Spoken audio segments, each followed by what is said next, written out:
In tonight's news edition, in a lecture at the British Royal College of Defence Studies, His Majesty the King says Jordan has proceeded along the path of reform in a turbulent region. A regional conference opens in Amman to discuss policies that can generate jobs and lead to better growth and equity in the region.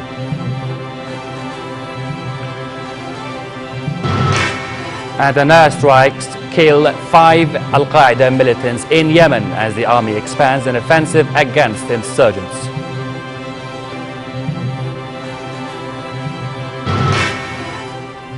Good evening and very warm welcome to the news. His Majesty the King said despite regional circumstances, Jordan has managed to move firmly ahead to achieve comprehensive reforms. Reform, he said, is the kingdom's strategic choice to meet the aspirations of all Jordanians for a better future. In a lecture at the British Royal College of Defence Studies, King Abdullah stressed that Jordan seeks to spread a culture of tolerance, dialogue and mutual coexistence instead of extremism and fanaticism, a choice that people in the Middle East face. He told elite professors and students at the world-reputed college that Jordan's reform process had achieved such milestones as amending the constitution and passing laws regulating freedoms and political and partisan life. The government, he said, will work in partnership with the parliament to enhance local governance and guarantees an increased role for citizens' participations in decision-making in line with a roadmap to usher in decentralization. On regional developments, His Majesty reiterated Jordan's call for a comprehensive political solution to the crisis in Syria that guarantees the country's territorial unity. He reviewed the increasing pressure and burden being shouldered by Jordan as a result of the continued flow of Syrian refugees into the country, outpacing its limited resources. On Middle East peace efforts, King Abdullah called for support to the ongoing Palestinian-Israeli negotiations leading to the establishment of an independent Palestinian state living in peace and security alongside Israel. Deputizing for His Majesty the King, Prime Minister Abdullah Mansour opened a conference on growth, creating jobs and fairness in the Arab world. The meeting is organized by the government in cooperation with the International Monetary Fund, the IMF, and the Arab Fund for Economic and Social Development. This report has more. Jordan's economic strategy and political and social reforms figure high on Amman Conference, dubbed Building the Future, Jobs, Growth and Fairness in the Arab World. High-profile figures and decision-makers joined the conference, among them International Monetary Fund, IMF, Managing Director Christine Lagarde. In opening remarks, Prime Minister Abdullah Mansour said a reform process is needed in our region to bring about a sustainable and peaceful regional model.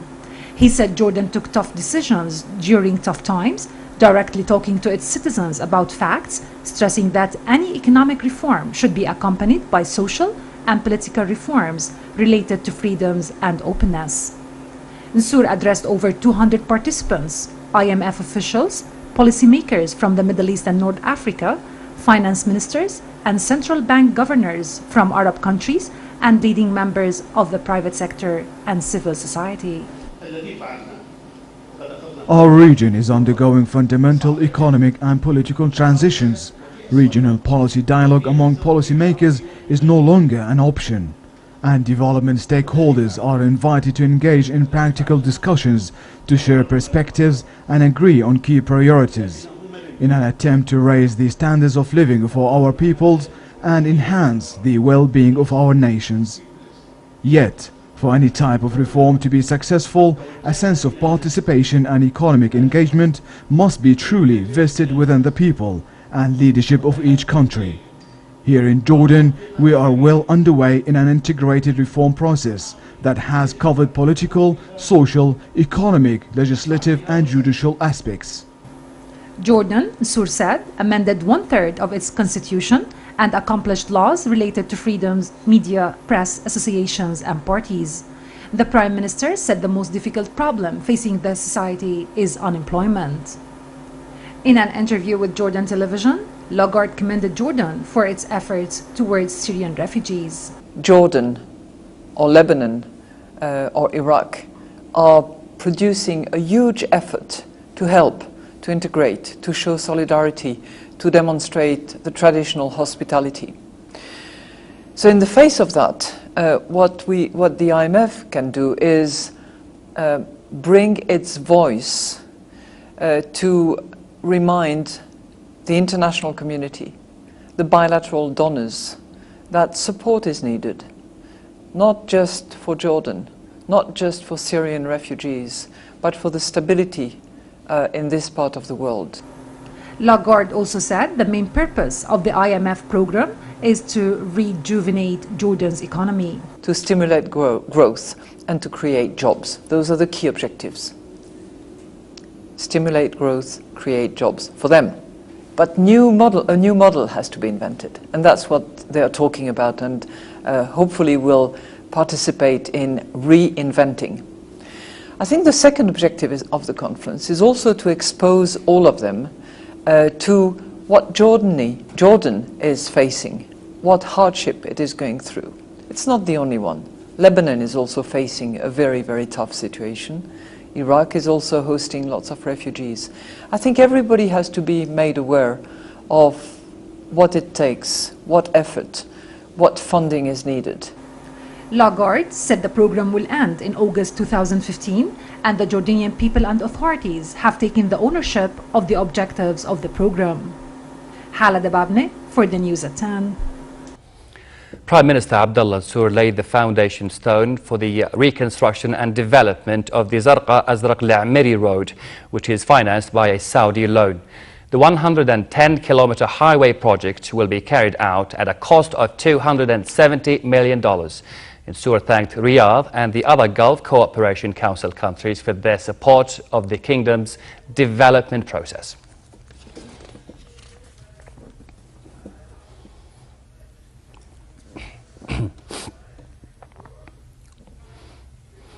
Kuwait's second model village for Syrian refugees was opened in the Zaati refugee camp as a donation by the Emir Sheikh Sabah Al-Ahmed Al-Sabah. President of the International Islamic Charitable Organization, Abdullah Al-Ma'touq, said the village was part of a Kuwaiti aid to alleviate the suffering of Syrian refugees.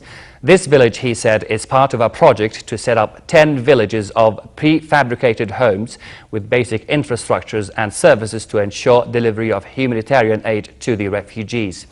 Kuwaiti ambassador to Jordan, Hamad Ad-Du'aj, said the village of 1,000 prefabricated homes accommodates up to 5,000 people and runs 2 schools for 8,000 boys and girls, a mosque and a health center.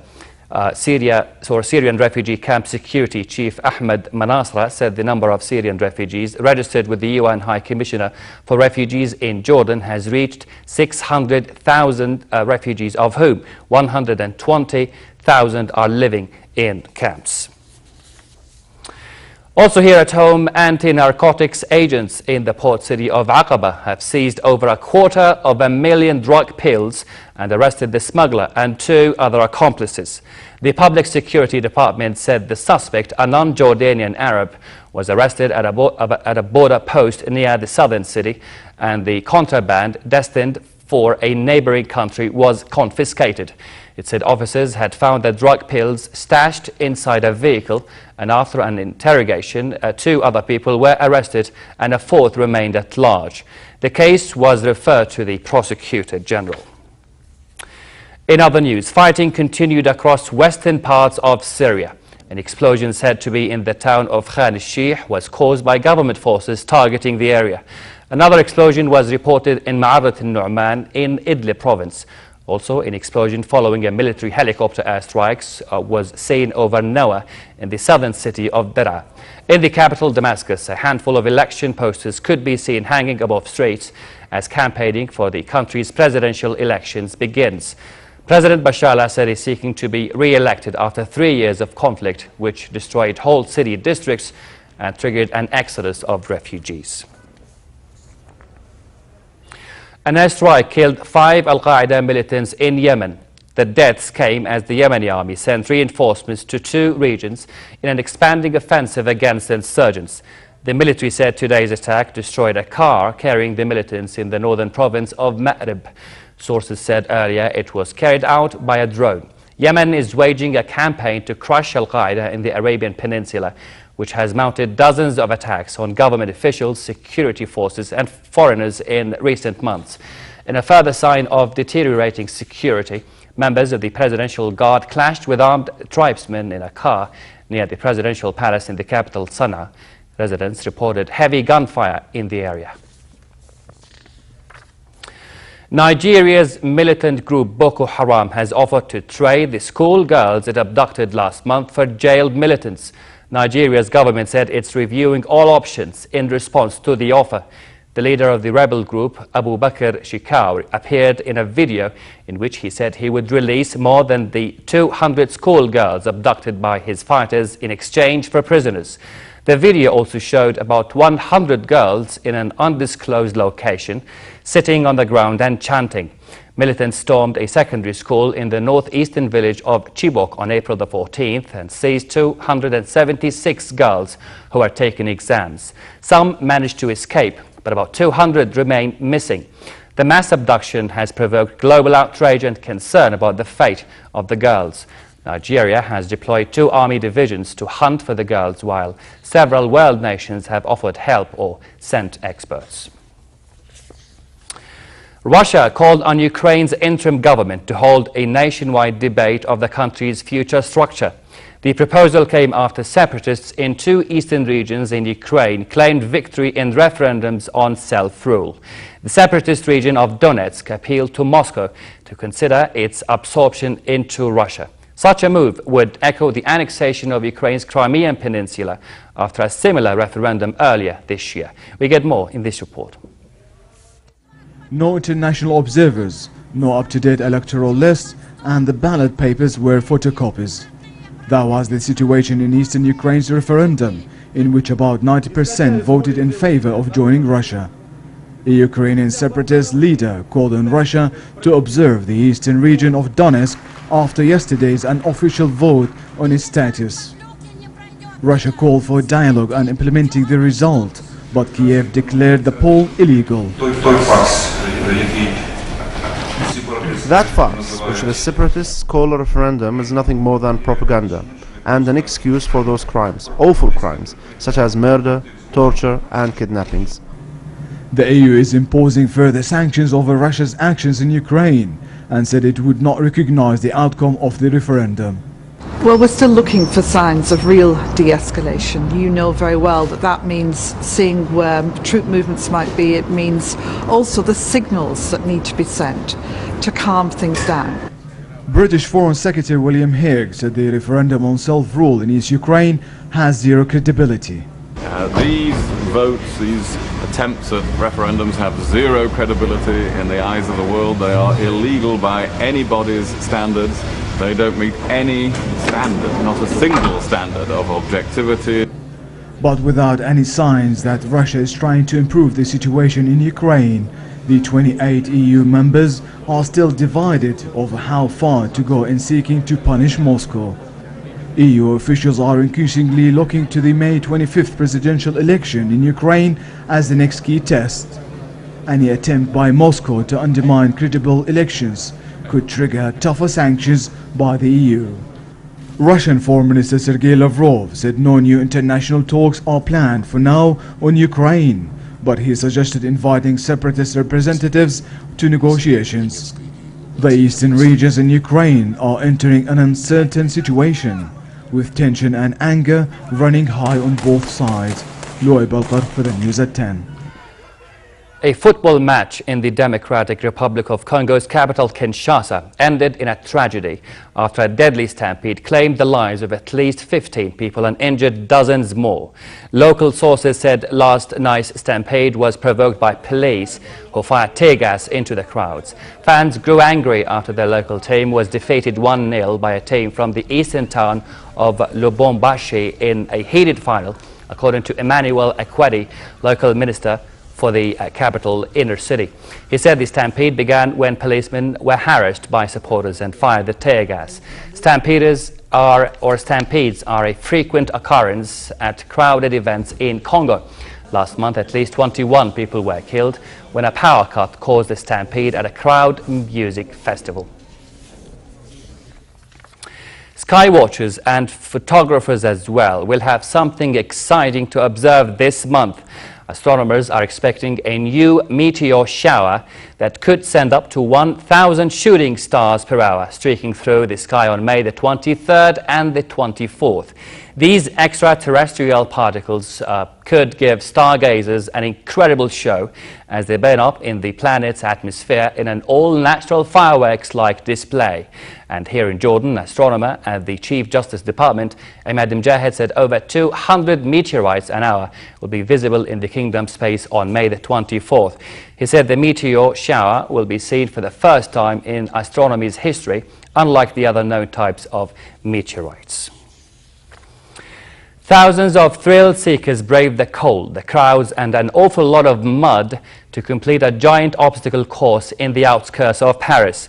Participants wallowed in muddy pits, swam across pools of ice cubes and negotiated a maze of electric shocks in the 13-kilometer race described by organizers as the biggest obstacle course in the world.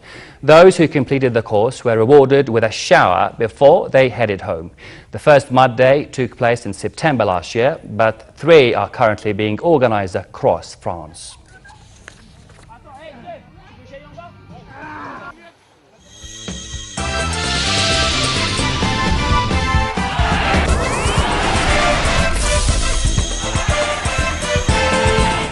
River Plate beat Argentinos Juniors 2-0 in the Argentine final championship to take a 2-point lead with 1 match to go on Sunday.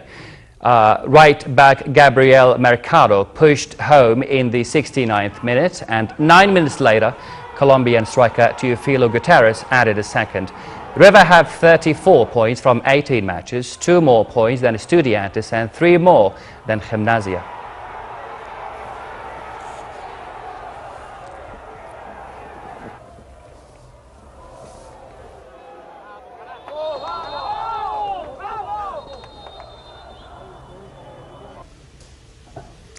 Japan coach Alberto Zaccheroni sprang a rare selection surprise by recalling Kawasaki frontale forward Yoshito Okubo to his 23-man World Cup squad. The 31-year-old has been in top form for his club, scoring 8 times this season after being the lead marksman in the Japanese league last term. Sanfrecce Hiroshima midfielder Toshihiro Ayuwama was another surprise inclusion, with Zaccheroni opting to ditch Hertha Berlin's Hajime Hosogai. The squad featured 12 overseas-based players, including AC Milan playmaker Keisuke Honda, Inter Milan fullback Yuto Nagatomo, and Manchester United's Shinji Kagawa. And Barcelona midfielder Andres Iniesta said that winning the Spanish league title would be amazing and well-deserved. The Spanish champions play Atletico Madrid in the La Liga title decider at the Nou Camp next weekend, in one of the most dramatic finishes in Spain's top flight for more than 60 years. A draw would be enough for Atletico to secure the first domestic league title since 1996.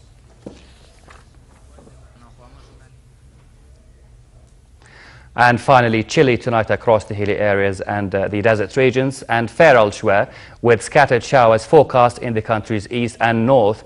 Winds will be southwesterly fresh, picking up at times. Tomorrow, it will be fair in the hilly areas and warm in the Jordan Valley.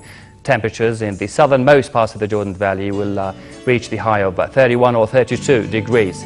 Winds will be northwesterly brisk, blowing dust in the desert region. Aqaba should expect warm weather tomorrow, with northerly brisk winds and slightly choppy seas. Next are the lows and highs for tonight and tomorrow.